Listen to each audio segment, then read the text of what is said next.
ইসরায়েলকে ইরান এখন তার উপরে অত্যাচার করছে কিংবা তার শাস্তি দিচ্ছে এটা মনে করি, কিন্তু ইরান যে হক পথে আছে এর অস্তিত্ব আপনার কাছে হতে পারে না। তার কারণ যে দেখেন, ইসলাম হচ্ছে একটি পরিপূর্ণ দিন এবং একটি জীবন ব্যবস্থা।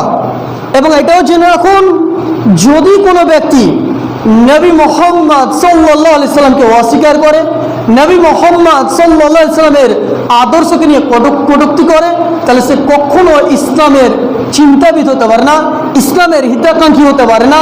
ঠিক সেই মতো ইরান অর্থাৎ শিয়াদের আকীদা হচ্ছে যে তারা নবী মুহাম্মদ সাল্লাল্লাহু আলাইহি সাল্লামকে রসুল মানে না, নবী মানে না, বরঞ্চ তারা এটা আকীদা পোষণ করে যে নবী মুহাম্মদ সাল্লাল্লাহু আলাইহি সাল্লামকে যখন জিবরাইল আলাইহিস সালাম যে ওহী নিয়ে এলেন, আসমানি বার্তা নিয়ে এলেন, আল্লাহর বার্তা নিয়ে এলেন, এটা আসলে আলী রাদিয়াল্লাহু তাআলা আনহুকে দেওয়া উচিত ছিল। কথা বুঝবেন, আলী রাদিয়াল্লাহু তাআলা আনহুকে দেওয়া উচিত ছিল।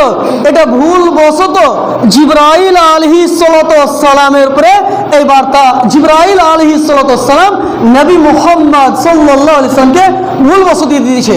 এর আপনি বলুন তো, যদি কোনো ব্যক্তি নবী মুহাম্মদ সাল্লাল্লাহু আলাইহি সাল্লামকে আদর্শ না মানে, সে কি মুসলিম হতে পারে? কখনো না। মুসলিম হওয়ার জন্য আপনাকে আপনার ঈমান মজবুত করতে হবে। ঈমান আপনার আকীদাগত, আপনার আকীদাকে সঠিক করতে হবে। এটা আমরা মেনে নিচ্ছি যে আল্লাহ ব্যতীত কোনো সত্য মাবুদ নেই, এবং এটা হচ্ছে আহলে সুন্নাহ ওয়াল জামাতের এটা আকীদা যে আল্লাহ ব্যতীত কোনো সত্য মাবুদ নাই, এবং নবী মুহাম্মদ সাল্লাল্লাহু আলাইহি সাল্লাম হচ্ছেন আপনার সর্বশেষ এবং আখিরি নবী। এবং যদি কোনো ব্যক্তি কল্যাণকার হতে চায়, যদি কোনো ব্যক্তি ইসলামের হিতাকাঙ্ক্ষী হতে চায়, তাহলে তার জীবনে নবী মুহাম্মদ সাল্লাল্লাহু আলাইহি সাল্লামের আদর্শ লাগবে। এটা আপনার চূড়ান্ত ফয়সলা, এটা হচ্ছে চূড়ান্ত ফয়সলা। তার কারণ হচ্ছে হক যে জিনিসটা সেটা কে বলবে? আসমান জমিনের মালিক সে আল্লাহ রাব্বুল ইজ্জত স্বয়ং বলবেন। এবং হক কার কাছ থেকে এসছে? আল্লাহ রাব্বুল ইজ্জতের কাছ থেকে এসছে।